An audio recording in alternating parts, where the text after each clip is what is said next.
Good morning students हम अपना 11 chapter complete कर चुके हैं प्रीवियस वीडियोस में। ज्योमेट्री से रिलेटेड चैप्टर था स्टूडेंट्स वो हमारा। आई होप आपको समझ आ गए होंगे सभी टॉपिक्स और सभी सम्स भी। सो स्टूडेंट्स आज हम अपना नेक्स्ट चैप्टर स्टार्ट कर रहे हैं and the name of the chapter is understanding elementary shapes. It means इस चैप्टर में भी स्टूडेंट्स हम ज्योमेट्री से रिलेटेड ही कंसेप्ट के बारे में डिस्कस करेंगे। बहुत ही इंटरेस्टिंग चैप्टर है ये। इसमें हम लाइन सेगमेंट, एंगल और ट्रायंगल्स के बारे में थोड़ा सा और डीपली डिस्कस करेंगे। वैसे तो हमने 11 चैप्टर में भी पढ़ा है उनके बारे में, बट यहाँ थोड़ा और उनके बारे में सीखने वाले हैं स्टूडेंट्स हम। Okay, so let's start. Firstly I will tell you about line segment. देखिए स्टूडेंट्स, लाइन सेगमेंट की डेफिनेशन मैंने 11 चैप्टर में भी करवाई है आपको। यहाँ पर इसका यूज़ है तो मैं एक बार और इसको बता देती हूँ आपको कि लाइन सेगमेंट होती क्या है। Segment means part. लाइन का पार्ट क्या होती है? Line segment. कैसे बनती है? Let A and B are 2 points on a plane, then the straight path from A to B is called the line segment A B. This is denoted by A B bar. देखिए students, अगर हमारे पास 2 points हैं plane पर, एक ए है दूसरा है हमारे पास बी, इनको जोड़ने वाला जो स्ट्रेट पाथ होगा उसको हम क्या बोलेंगे? यहाँ पर लाइन सेगमेंट बोलेंगे स्टूडेंट्स। स्केल की हेल्प से हम इनको ज्वाइन करेंगे इस तरीके से। आपने पेंसिल का यूज़ करना है स्टूडेंट्स। ओके, वैसे तो हम ए और बी को इस तरीके से भी ज्वाइन कर सकते थे कर्व पाथ में, लेकिन जो लाइन सेगमेंट बनती है ना वो स्ट्रेट पाथ होता है स्टूडेंट्स। सीधा सीधा रास्ता, सीधी लाइन आपने ड्रॉ करनी थी स्केल की हेल्प से। ए बी लाइन सेगमेंट है ये आपके पास। इसको हम कैसे डिनोट करते हैं? ए बी के ऊपर बार लगा देते हैं स्टूडेंट्स। ओके, अब कुछ पॉइंट्स हैं जो ध्यान रखने होते हैं हमें लाइन सेगमेंट के लिए। A line segment is a part of a line. Line का पार्ट होती है, जैसे कि मैंने आपको पहले बताया। A line segment has a definite length which can be measured. Line segment की डेफिनेट लेंथ होती है स्टूडेंट्स, उसको हम मेज़र कर सकते हैं। जैसे अगर मैं यहाँ पर इस लाइन सेगमेंट की बात करूँ तो स्केल की हेल्प से मैं इसको मेज़र भी कर सकती हूँ। देखिए इसका 0 पॉइंट ए पर रहेगा, बाकी वाला अब देखते हैं कितने पर आता है ये। देखिए स्टूडेंट्स, ये 0 से आपने स्टार्ट किया, जब आप बी पर पहुँचे स्टूडेंट्स तो ये कितने पर आ रहा है? 5 पर आ रहा है। इट मीन्स ये कितने की है? 5 सेंटीमीटर लेंथ की ये लाइन सेगमेंट है स्टूडेंट्स। इसको हमने मेज़र कर दिया स्केल की हेल्प से। नाउ थर्ड पॉइंट में क्या बोला?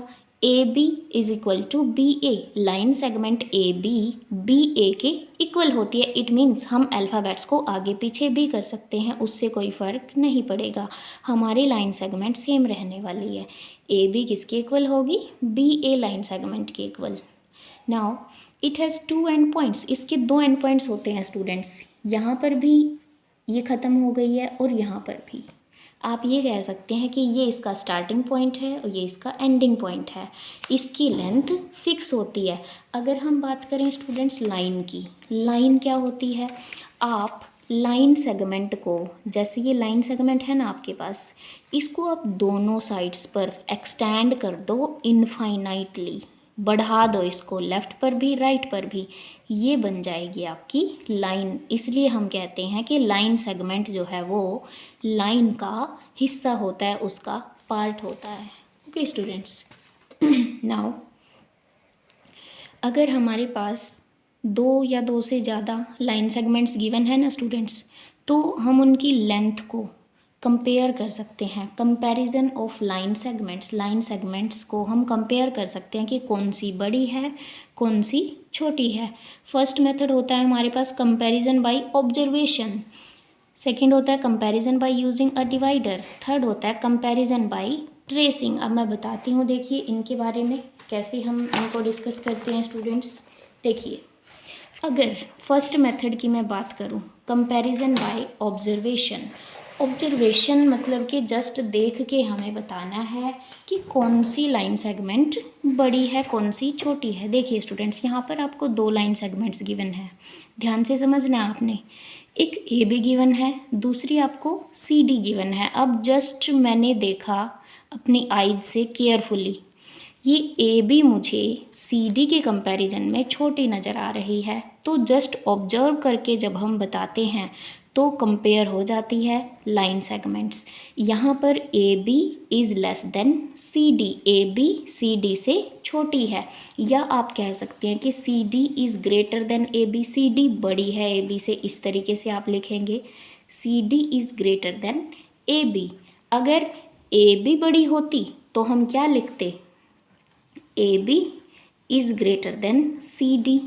ओके स्टूडेंट्स, अगर सपोज़ सी डी मेरी सिर्फ इतनी होती, सी डी मेरी होती लाइन सेगमेंट इतनी लेंथ की, और ए बी है इतनी, देखिए ऑब्जर्वेशन से ही पता लग गया मुझे कि ए बी बड़ी है और सी डी छोटी है। ओके स्टूडेंट्स, तो ये था first method comparison by observation. Second है students comparison by using a divider. Divider एक इंस्ट्रूमेंट होता है स्टूडेंट्स आपके ज्योमेट्री बॉक्स के अंदर कुछ इस तरीके का। ओके, इसकी 2 आर्म्स होती हैं, एक ये वाली आर्म होती है, ये वाली आर्म होती है इसके अंदर, और यहाँ पर 2 निडल्स लगी रहती है दोनों साइड्स पर। अब इसकी हेल्प से हम कैसे कंपैरिजन करते हैं लाइंस को, वो भी मैं बता देती हूँ आपको। देखिए स्टूडेंट, सपोज़ हमारे पास एक लाइन सेगमेंट है सी डी, हमारे पास एक लाइन सेगमेंट है। हम क्या करेंगे, अपने डिवाइडर को इस तरीके से ओपन करेंगे, एक एंड इसका सी पर रहेगा, दूसरा डी पर रहेगा। ओके, इस तरीके से हमने इसको मेज़र कर दिया, इतना हमारा डिवाइडर ओपन हुआ है इधर। अब देखिए हम क्या करेंगे स्टूडेंट्स, ए बी जो लाइन सेगमेंट है ना, उसके ऊपर ये ओपनिंग को रख के देखेंगे। सपोज़ हमारी ए बी ये है, और जब मैंने इसके ऊपर इसको डिवाइडर को रखा तो इस तरीके से मेरा फिगर आ रहा है, इट मीन्स ये एक्स्ट्रा पोर्शन है इसमें, तो ए बी बड़ी हो गई सी डी से। अगर एक्स्ट्रा पोर्शन है तो बड़ी हो जाएगी, और अगर छोटी पड़ रही है जैसे कि यहाँ पर है, जो हमारी सी डी है स्टूडेंट्स वो तो इतनी है, लेकिन ए बी यहीं तक आ रही है, बस इसी के अंदर एक्स्ट्रा पोर्शन है, इसी से छोटी हो गई। ए बी क्या हो गई यहाँ पर, छोटी हो गई स्टूडेंट्स सी डी की बजाय। अगर मैं यहाँ पर बात करूँ, सी डी कहाँ पर लिखा जाएगा, सी इधर लिखा जाएगा, और डी पॉइंट आएगा स्टूडेंट्स कुछ यहाँ पर। इस केस में ए बी बड़ी है सी डी से, यानी कि सी डी लाइन सेगमेंट छोटी हो गई ए बी से। कैसे लिखेंगे, C D is less than A B. First case में अगर हम बात करें, सी डी भी इतनी है और ए बी भी स्टूडेंट इतनी ही है, ए बी की भी ओपनिंग इतनी ही आई, इट मीन्स ए पॉइंट और बी पॉइंट भी कोइंसाइड कर रहे हैं ए सी के साथ और बी डी के साथ, तो यहाँ पर इक्वल लेंथ होगी स्टूडेंट्स। अगर दोनों केसेस में डिवाइडर की ओपनिंग सेम है तो सी डी किसके इक्वल होगी, ए बी के इक्वल। अगर सी डी की ओपनिंग ए बी वाली से छोटी है तो सी डी छोटी हो गई। अगर सी डी की ओपनिंग ए बी वाली से बड़ी है, यानी कि सी पॉइंट आ रहा है यहाँ पर और डी पॉइंट आ रहा है यहाँ पर, बी इसके इस साइड पर आ गया, तो ए बी जो है वो छोटी हो गई, सी डी बड़ी हो गई। इसको एक बार ये एक्टिविटी से रिलेटेड है स्टूडेंट्स, करके देख सकते हैं आप इसको अपने घर पर। C D is greater than A B, and I hope geometry box तो खरीद ही लिया होगा आपने, ये इंस्ट्रूमेंट आपको मिल जाएगा वहाँ पर। ओके स्टूडेंट्स, तो ये था मेथड डिवाइडर का यूज़ करते हुए कंपैरिजन करना लाइन सेगमेंट्स का। अब हम करते हैं third method, that is comparison by tracing. देखिए यहाँ पर एक ट्रेसिंग पेपर लेना पड़ेगा आपको। ट्रेसिंग पेपर लेकर आपने जिन 2 लाइंस को आपने कंपेयर करना है, लाइक आपने ए बी और सी डी लाइन सेगमेंट्स को कंपेयर करना है ना, ए बी और सी डी 2 लाइन सेगमेंट्स हैं, आप उनको कंपेयर करना चाहते हैं, तो सबसे पहले इनमें से किसी एक को आप ट्रेसिंग पेपर पे ड्रॉ कर लेंगे स्टूडेंट्स, ट्रेस कर लेंगे। ओके, सपोज सी डी को हमने ट्रेस कर लिया ट्रेसिंग पेपर पर, उसमें से दिखता होता है हमें, नीचे वाली लाइन भी हमें दिखाई देगी। अब देखिए हमने क्या किया स्टूडेंट्स, सी डी को रख लिया, सी डी को ट्रेस कर लिया ट्रेस पेपर के ऊपर। अब ट्रेसिंग पेपर को हम ए बी के ऊपर रख के देखेंगे स्टूडेंट्स। अब ए बी के ऊपर जब रख के देखा तो सी डी इसके कुछ इस साइड आ रही थी, यानी कि ए बी यहाँ पर क्या है, बड़ी है सी डी की बजाय। यहाँ पर ये सी डी की लेंथ है, ये ए बी की, ट्रेसिंग पेपर से हमें पता लगा। तो यहाँ पर क्या कहेंगे हम, A B is greater than C D या फिर C D is less than A B. ये बार लाइन सेगमेंट के लिए लगाया गया है। इट मीन्स जो डी पॉइंट है वो ए और बी के बीच में लाई कर रहा है स्टूडेंट्स। ये बहुत ईजी है, ज़्यादा कॉम्प्लिकेटेड नहीं है, एक बार आप समझेंगे तो हो जाएगा ये। अब दूसरे केस में क्या हो सकता है, ट्रेसिंग पेपर वाली सी डी लाइन सेगमेंट को जब आपने ए बी के ऊपर रखा तो वो एक दूसरे को कोइंसाइड कर गई। ए वाला पॉइंट सी की जगह पर आ गया और बी वाला पॉइंट डी की जगह पर आ गया, यानी कि दोनों की लेंथ कितनी है, सेम है, C D is equal to A B. Third case में क्या हो सकता है, जो आपने सी डी ली थी ट्रेसिंग पेपर वाली वो ए बी से थोड़ी सी आगे तक जा रही है, तो इसका मतलब क्या हुआ कि जो सी डी है, सी डी जो है वो ए बी की बजाय इतने पोर्शन से ज़्यादा है, इतनी ज़्यादा लेंथ है किसकी, सी डी की। Okay, so C D is greater than A B. यहाँ पर भी 3 केसेस अराइज होते हैं स्टूडेंट्स, तो इसको आप कर लीजिएगा स्टूडेंट्स। उसके बाद हम करते हैं लाइन सेगमेंट्स को मेज़र। अब लाइन सेगमेंट्स को मेज़र करना तो मैंने बताया अभी अभी आपको, स्केल की हेल्प से करेंगे। ये स्केल दिखाया गया है स्टूडेंट्स आपको, यहाँ पर 0 से 15 तक रीडिंग दी हुई होती हैं आपको। ये जो छोटा मार्क है वो मिलीमीटर को शो करता है, और जैसे 0 और 1 के बीच में अगर हम बात करें तो ये 1 सेंटीमीटर होता है, 0 और 2 के बीच में 2 सेंटीमीटर्स हो जाएंगे। ओके, ये सेंटीमीटर के मार्क हैं। अब अगर आपने एक लाइन सेगमेंट ली ए बी, इसकी लेंथ आपने मेज़र करनी है स्टूडेंट्स। जनरली हम 0 पर ही रख कर करते हैं, फर्स्ट पॉइंट को 0 पर रख लेते हैं, जहाँ तक ये जाएगा वही हमारी लाइन सेगमेंट की लेंथ हो जाएगी स्टूडेंट्स। मैंने 11 चैप्टर में भी ये चीज़ करवा दी थी स्टूडेंट्स आपको। अगर बाई चांस आपका 0 मार्क स्केल के अंदर नहीं है तो आप और किसी पॉइंट से भी स्टार्ट कर सकते हैं। जैसे अगर आप 2 से स्टार्ट करेंगे स्टूडेंट्स, कोई लाइन सेगमेंट आपने 2 से मेज़र करनी स्टार्ट की है और 2 से वो 6 तक चली गई है, तो उसकी लेंथ बतानी है। 6 - 2 कर देना, वो 4 सेंटीमीटर की हो जाएगी स्टूडेंट्स। ये होगा जब आपके स्केल के अंदर 0 मार्क टूटा हुआ होगा या इसमें आप और किसी पॉइंट से मेज़र करना चाहते हैं। अदरवाइज़ तो जनरली हम 0 से ही मेज़र करते हैं स्टूडेंट्स। 0 से इजी होता है, हमें एक ही बार में हमें पता लग जाता है। ओके स्टूडेंट्स, तो ये था हमारा मेज़रमेंट लाइन सेगमेंट्स का। अब हम स्टार्ट कर रहे हैं स्टूडेंट्स अपनी रिकैप एक्सरसाइज। ये जो एक्सरसाइज है स्टूडेंट्स आपने अपनी बुक में ही फिल करनी है। मैं समझा देती हूँ, देखिए कैसे करनी है आपने। हर एक सम मैं एक्सप्लेन करूँगी आपको। Sum number 1, can we draw 1 metre long line segment on this page. क्या इस पेज के ऊपर हम 1 मीटर की लाइन सेगमेंट ड्रॉ कर सकते हैं? नहीं कर सकते स्टूडेंट्स, ये थोड़ा सा छोटा है, 1 मीटर काफ़ी बड़ा होता है। ओके, तो इसका आंसर हो जाएगा आपके पास नो, क्योंकि 1 मीटर की लाइन सेगमेंट हम यहाँ पर ड्रॉ नहीं कर पाएंगे। 1 सेंटीमीटर की तो हो जाएगी स्टूडेंट्स, इतनी हो जाएगी वो, इतनी। जैसे 3 और 4 के बीच में 1 सेंटीमीटर होता है, 0 और 1 के बीच में भी 1 सेंटीमीटर होता है, लेकिन 1 मीटर काफ़ी बड़ा हो जाता है students. Okay, can we draw 1 metre long line segment on this page? No. Answer will be no. Okay. Now second sum is based on the given picture find the length of a pencil. इस picture के according आपने इस pencil की length बतानी है students. अब देखिए ये वो केस है जब हम 0 की बजाय कहाँ से स्टार्ट कर रहे हैं मेज़र करना, 4 से स्टार्ट कर रहे हैं स्टूडेंट्स। अब ये स्टार्टिंग पॉइंट इसका 4 है, एंडिंग पॉइंट इसका 16 है, तो इस पेंसिल की लेंथ कितनी हो जाएगी आपके पास, 16 सेंटीमीटर माइनस 4 सेंटीमीटर। ओके, यही मेथड बताया ना मैंने आपको, तो ये हो जाएगा आपके पास 12 centimetre. Clear. Now third some, how many lines can be drawn through a given point. अब ये हम 11 चैप्टर में कर चुके हैं स्टूडेंट्स। एक पॉइंट गिवन है आपको, एक पॉइंट गिवन है इस तरीके से, इससे पास होती हुई आप कितनी सारी लाइंस ड्रॉ कर सकते हैं ये बताना था। बहुत सारी लाइंस ड्रॉ हो सकती हैं students, infinite line segments.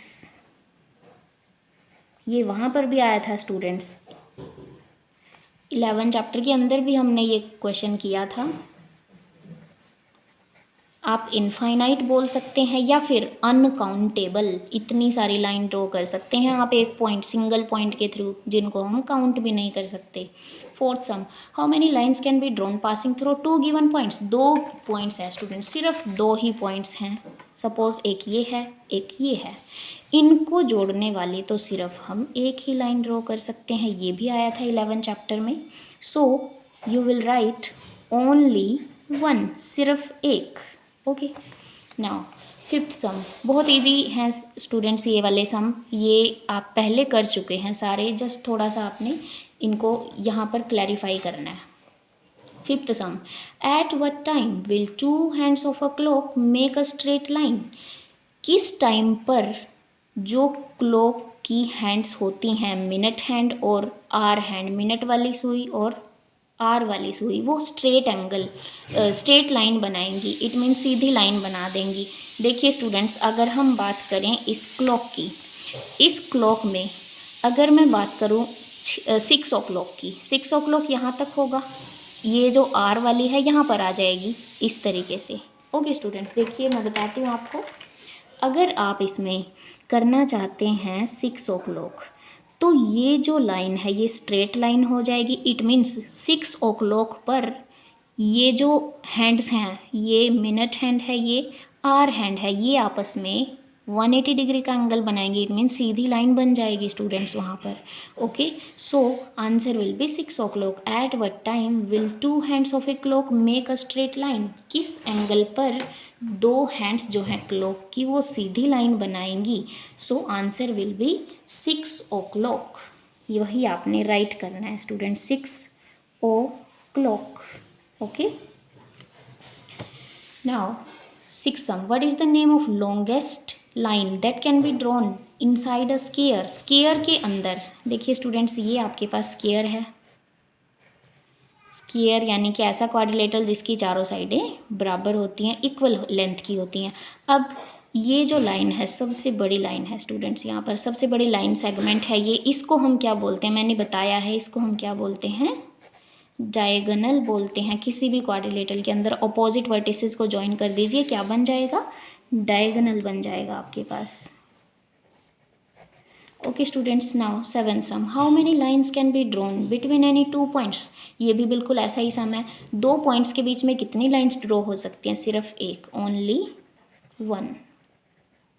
Okay, now 2 lines are meeting at a 1 point, can they meet at any point if extended further. 2 lines हैं स्टूडेंट्स, वो एक पॉइंट पर मिल रही हैं, कुछ ये सिचुएशन है, इंटरसेक्टिंग लाइंस बोलते हैं इन लाइंस को हम। ओके, सपोज पी पॉइंट पे ये कट कर रही हैं, आप इनको कितने भी आगे बढ़ा लीजिए स्टूडेंट्स, क्या ये दोबारा और किसी पॉइंट पर मिल पाएंगी, नहीं मिल पाएंगी students. Okay, so answer will be no, आगे बढ़ाने पर ये नहीं मिलेंगी। Can they meet at any point if extended further, they will not meet.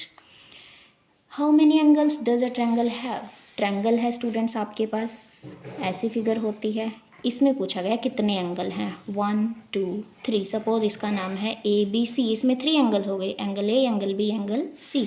So answer will B 3।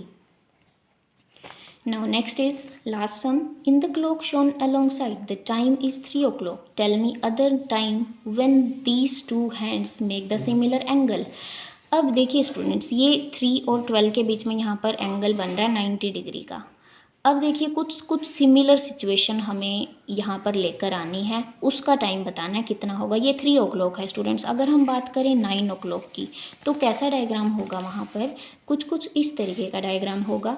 12 पर है ये 6 3 9 o'clock जब होंगे कुछ ऐसी सिचुएशन होगी। इसने बोला था सिमिलर सिचुएशन, सिमिलर एंगल बनना चाहिए, ये सिमिलर एंगल यहाँ पर बन रहा है।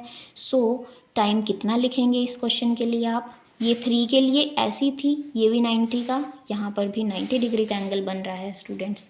सो यहाँ पर हो जाएगा आपके पास 9 o'clock। ओके, सो ये थी आपकी रिकैप एक्सरसाइज स्टूडेंट्स, इसको आप कंप्लीट कर लेना अपनी नोटबुक में, और जो भी कंसेप्ट मैंने करवाया है उसको अपनी नोटबुक में राइट भी कर लेना। आप इस एक्सरसाइज को रिवाइज कर लेना स्टूडेंट्स। Okay, thank you.